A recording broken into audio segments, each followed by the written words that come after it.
So there was an interesting article, or interesting motion, I should say, filed by Tyler Robinson's attorneys, and it started with this, Holly. They filed a motion about 2 weeks ago asking that their client, this is the person who was accused of shooting Charlie Kirk and killing Charlie Kirk at UVU in September.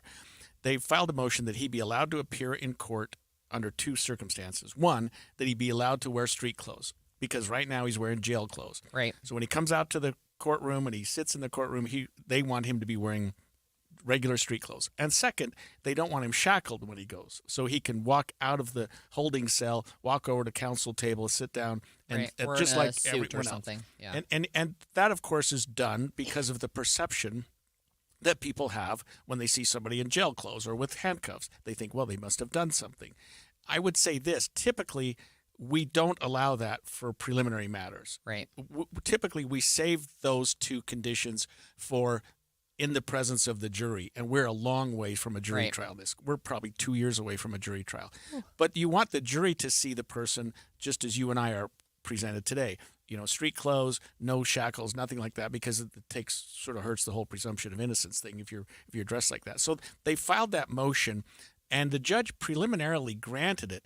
But then the state came in and filed a response, and the defense is now saying, hey, wait a minute, our case is against the state, not the sheriff's office. They've sort of attacked the pleading of the state, saying, hey, our beef is with the state, not the sheriff's office. So explain that to me, because it's not clear to me what they're arguing, actually. Yeah, so what happened is this, and the pleading has been sealed, so I'm guessing, because I've tried to look it up and I can't find it. There was a response filed to the defense motion that he appear in street clothes and out without shackles. And in part of that response was something from the sheriff's office saying, hey, this is a public safety issue. Don't make us go through this. We don't think it's safe for us to have to do that. And the defense attorneys are saying, you don't even have the right to answer. You don't have a dog in this fight. We want to hear from the county attorney's office. And let me say this. We deal with this issue all the time. And so let's say I have a client in jail and I'm in front of a judge and I say, my client feels like they're not safe.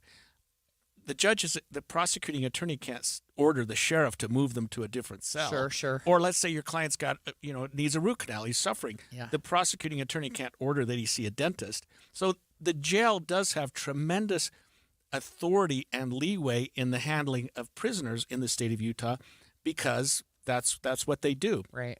If you consider good time, if you consider work release, if you consider ankle monitor, all those things, a judge can say, go to jail for 90 days, and the sheriff can say, I'll let you out tomorrow with an ankle monitor. You know what I mean? Yeah. Or medical care, like I talk about, things like that. If you're in an unsafe environment or you need mental health treatment, those are decided by the jail.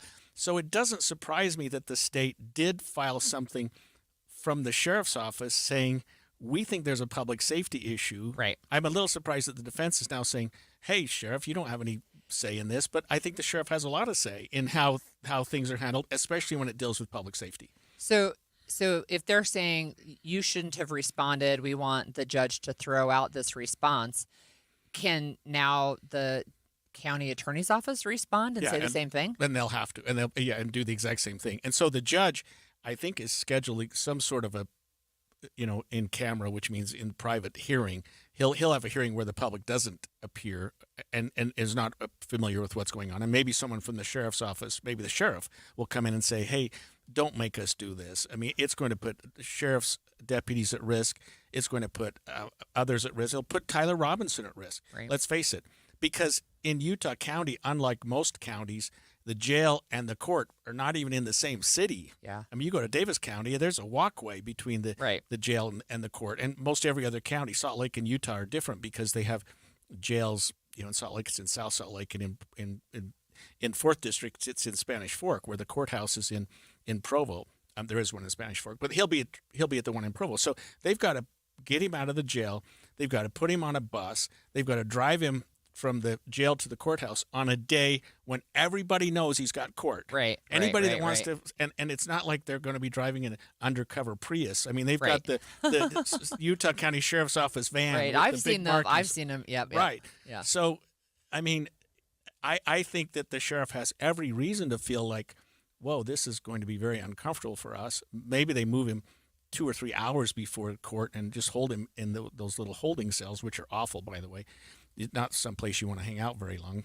It's interesting. So I'm seeing that that the judge said he could show up for the October 30th hearing, which is next week, as you've pointed out, in street clothes. But there's going to be another hearing to talk about whether that can be a thing ongoing. And so I was curious because I saw a news article saying that hearing to talk about his clothing was going to be closed.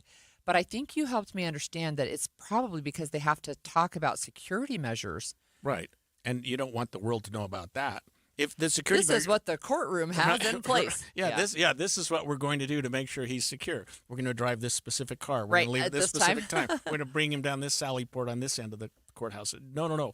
We want to do all that in as much silence as possible. The other issue is his coming out in shackles. I mean, I don't know. So he walks out of in the courtroom. There's a little holding cell to the side of the court. They walk out. They're in the courtroom itself, and they walk out to counsel table, which is in front of the judge. And we have them walk out in shackles all the time. You see them there in their jail clothes and their cuffs. They want him to walk out like anybody else. Right. I mean, that poses. I mean, there's a risk of flight, but I don't know that he's going to run because I'm sure there's going to be a wall of bailiffs behind his defense table to make sure he doesn't go anywhere. And I don't know that what I guess another problem could be people from the audience being able to get to him. Right. But the same wall applies there. I don't know that he's a threat to himself or anything else if he's not cuffed. And there's no way somebody's going to get into that courtroom with a gun or in some way able to hurt him. But I don't know if the cuffs would make a difference with that. But the whole idea of shackles is a bigger problem for the sheriff, I think, than the street clothes. I mean, you got to dress him out, which is a hassle. But having him not in shackles is one thing that makes the law enforcement really nervous. Just to have him walking around like anybody else. I mean, what if he strikes someone, or what if he runs? Well, or and what there if somebody attacks him? There have been cases, right, Absolutely. where people have done that. So there was a shooting in a court in Utah, right?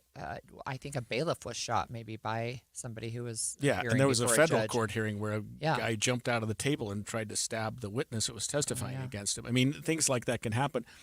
Often, when you're in front of the jury, they'll put like a curtain or drape on front of the defense table, in front of all the tables, so it looks the same.